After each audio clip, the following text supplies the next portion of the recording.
had a friendship. We talked often, never became romantic. We did have intimate moments, but it's not what I would consider romantic. It was strictly physical. All right, welcome back. Attorney Lisa Bloom from Avvo.com is my co-host this week. A sex scandal in a small town. Jury selection underway in the trial of the business partner of an alleged business partner. Quote unquote. Yes, that was just her partner in the clip you saw. He is accused of participating in the running of a sex ring out of a local exercise studio. In fact, it was a certain kind of, what was it, the Zumba. It was Zumba. Yes, it's a Zumba prostitute. It was a dance studio, as we dance, nice, lovely. He had intimate relations with her, he I says. think we actually have pictures of her dancing, in fact, with a pole, strangely enough. We're going to get to those in a minute, but first I want to introduce my guest. Attorney Ariva Martin is with us, also Siggy Flicker, relationship expert, and Kenneth P. Altschuler, morning drive radio host. He's also a divorce attorney, and he lives in the town of Kennebunk, Maine, where this all went down. Kenneth, tell us about the impact this scandal is now having on your town as the trials are coming on. I think the best words I could describe it, frankly, Dr. Drew, is battle fatigue. This has been going on for months. As you may recall, the Kennebunk Police Department has released the name of alleged Johns on about every 2-week basis, but only 40% of the names have been released. So the town has been inundated with investigators and media and these questions about when will the shoe drop? When will we find out the other names, the other Johns? And when will this case go to trial? So finally, the day has arrived. Mark Strong is the first of the 2 major defendants to go to trial. Jury selection was very slow today, may end by noon tomorrow. Hopefully opening arguments will begin tomorrow afternoon. Do you think it's a good idea, Dr. Drew, to release the names of the alleged Johns? After all, for many years, the prostitutes have had their pictures up, their names up. I mean, is fair enough? Funny you would ask, Lisa, as I close my body language here, because the last time I had this conversation, Ariva Martin worked me over pretty good about this very issue, and she was saying, I believe, what was it? If you play in the mud, you come up muddy, or what was your saying?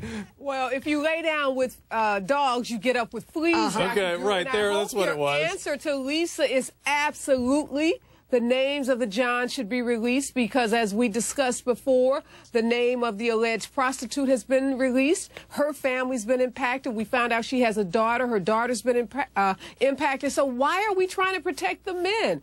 I just say, be fair.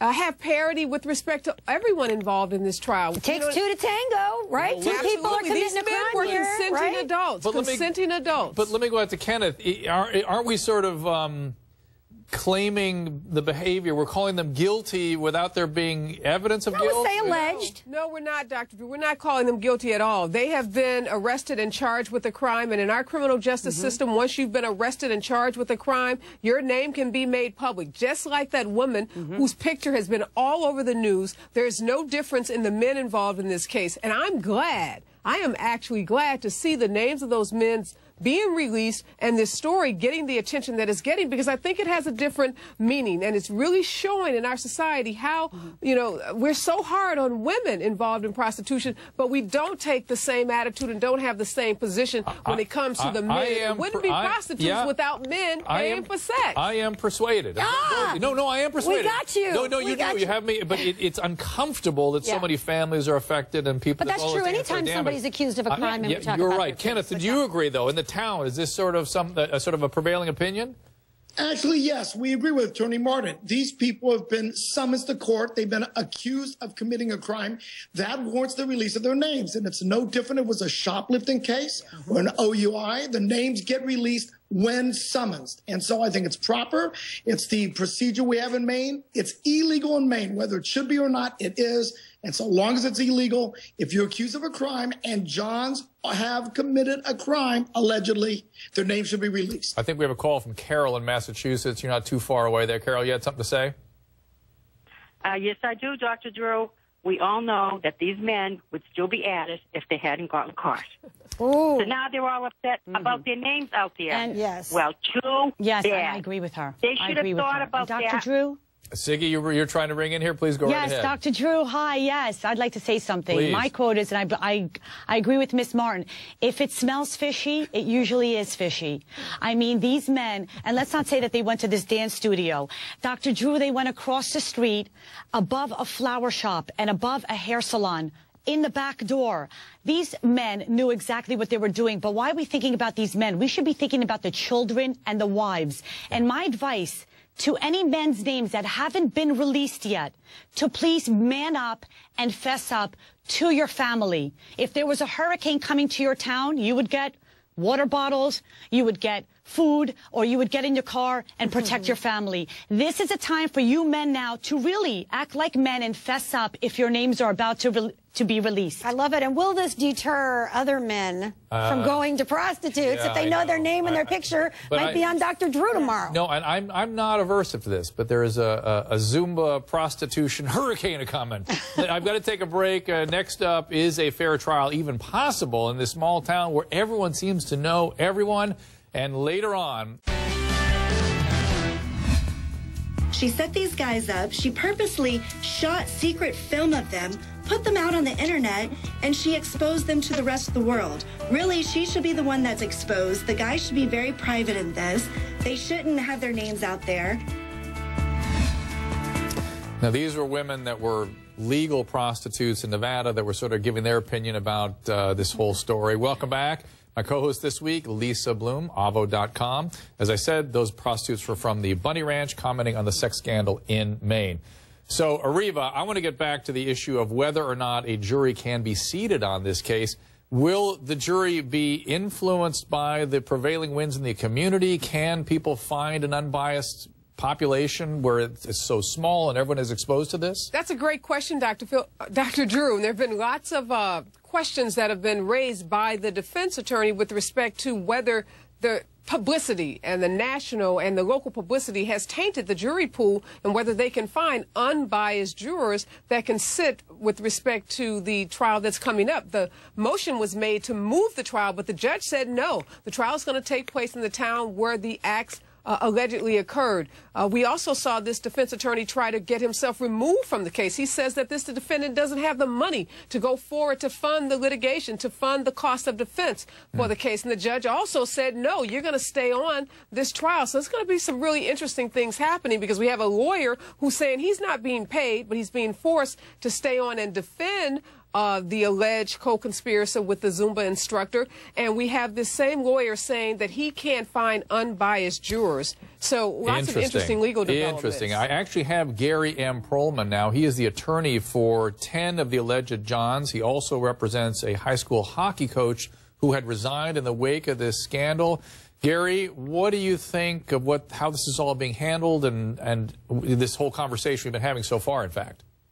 Well, Dr. Drew, thank you for having me on. With all due respect to Ariva and Ken, I don't believe that the victims' identities should have been revealed. And I use those words, victims, because that is exactly what the prosecutor called them in her invasion of privacy counts against Mark Strong, whose case starts tomorrow. Wait, how are alleged Johns victims? That's a new one to me.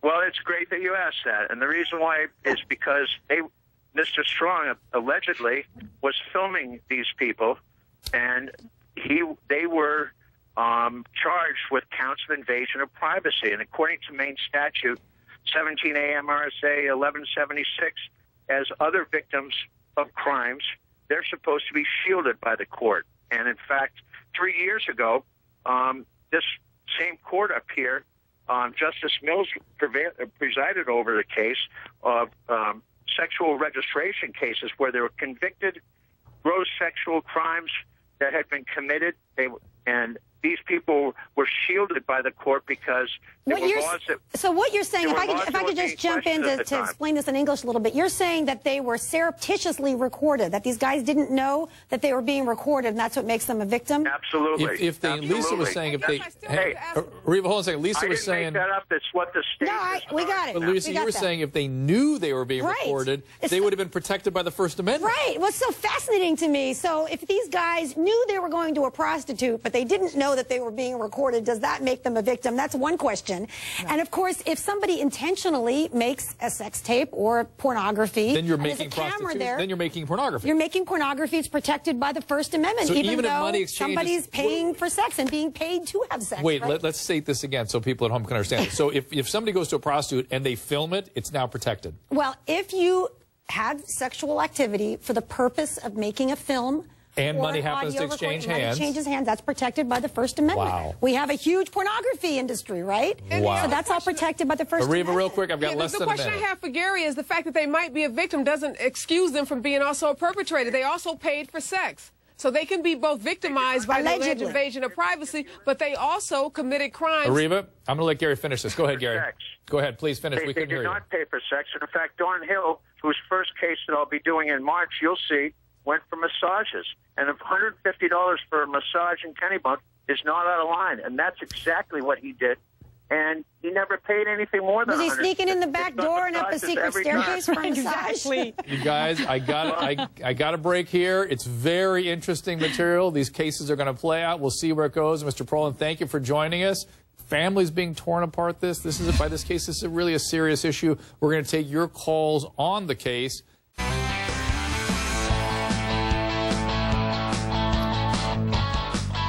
And welcome back. We are discussing the prostitution scandal that has rocked a small town in Maine. I want to get straight off to callers who I know have a lot to say about this. I've got Trish, who she herself is in Maine, right where the scandal is unfolding. Right, Trish? Right. Hi, Dr. Drew. This is Trish from Maine. And I just wanted to tell you that I love your show. Thank you. Most of us in this town are wondering why only half the names have been released, less than half the names. And if you commit another crime like an OUI, your name's put in the paper and released on the news. And it seems very unfair. And some of us are speculating, is this because they're being protected by, say, the law or government? Trish, this issue came up last time we covered this case, and I heard it was, Ariva, correct me if I'm wrong, but it was sort of an administrative issue as much as anything. It was coming, it was going to, would you remember this? I think the guest on the show today, Dr. Drew, also said that the judge is releasing names. Like every 2 weeks, he's, releasing another set of names. And from what we learned earlier, it had to do with he's still with in us. The court Ariva, system. or was that Kenneth? Kenneth, try that again. I'm sorry, we couldn't hear you. Yeah, I can answer that question. First of all, the Kennebunk Police Department has been releasing names every 2 weeks. What has evidently happened is many of these alleged Johns have gotten attorneys, and the attorneys have slowed down the process by asking for discovery and pushing off the prosecuting, issuing summons against them. So the delay has been more, frankly, because they've lawyered up, and that's probably why most of them have been delayed. But they're still coming out. There's still about 90 more to be released, and the prosecutor says that everybody will be charged eventually. 90 more? Was everybody in this entire town going to the same brothel? They're not all from Kennebunk. Some are from other places. You know, it's also important, Dr. Drew, to note that 18 of these Johns have already pled to the charges that have been, brought against them. So this isn't just being made up out of whole cloth. Yeah. So to the attorney's point about these guys being victims, the victims wouldn't go in and take a plea. 18 of them wouldn't do that unless there was some acts committed for which they might have been convicted. We actually have some footage of the woman who is at the center of the storm. Her name is Alexis Wright. Now, this is adult content in this video coming up, so caveat beware. She was an exercise instructor, as we said, but accused of being a madam. Siggy, did you want to ring here during this video?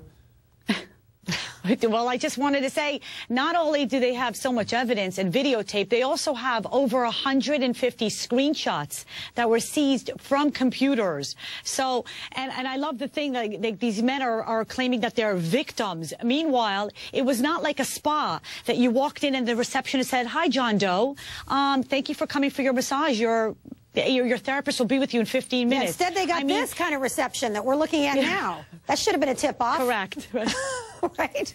Oh, this whole thing is so disturbing. It really is. Maybe there's a different definition of case. massage in that city than what we're accustomed to. And I just realized Kenneth, you got to back me up here. I'm surrounded by women who are very angry at these men, and I don't blame them. And it's a very uncomfortable thing to think. But Dr. Drew, Siggy. But Dr. Drew, it's not just angry. It's like fess up. Do we need another Lance Armstrong now? And you're going to dupe me and dope me for another 10 years?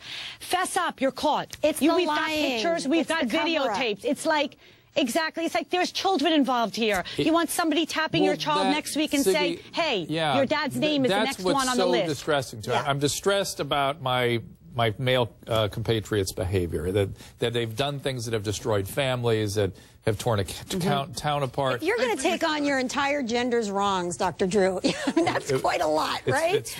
We go back to all that on. I'm not taking it on. You're right. I'm very codependent. I'm not that codependent. But we do need to understand why men go to prostitutes, right? Successful family guys, 90 or 100 of them in the small town. I mean, that's a big percentage of the town. I'd love to talk to somebody about that very issue. Why do they do it?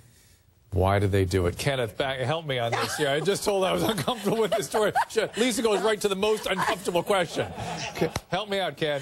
Well, remember, first of all, they're not all from Kennebunk. There's some from other states. Oh, that explains it. Makes a big difference. One or two. They all have their reasons for it, but you know what? I don't think they were all taking Zumba lessons. I can safely say that. It's illegal. It's immoral. It destroys families. You know what it is? You know what it is, Lisa? Is people today don't appreciate the consequences of their behaviors on their primary relationships. And when you diminish Siggy is saying yes for me on this. When you do something away from your primary intimacy, people are harmed. It's a thrill, right? That's why guys. That's what guys have told me is why they cheat, why they go to prostitutes. Some guys do that. But more importantly, Dr. Drew, they've engaged in the behavior. Now they want the court system to protect them from the very acts that they, on their own volition engaged in. No, I understand. But I think you put your finger on it, that you don't think there's going to be any consequences for your acts. Listen, that's right. But we have way too much laxity in our feelings about relationships and what they need. You get the goofy stuff out of your system when you're a kid. Once you're married and committed, when you cheat with a prostitute or anybody, you are attacking the people you supposedly love, your wife, your children. You are harming them. Some guys say, well, a prostitute is safer because she's not going to latch on and fall in love with you. I direct them to this case. Thank you to everybody. Thank you to Kenneth Altschuler. I choke on your name every time, Ken. I'm sorry. Ariva Martin, Siggy Flicker, and Gary M. Perlman. Next up, she is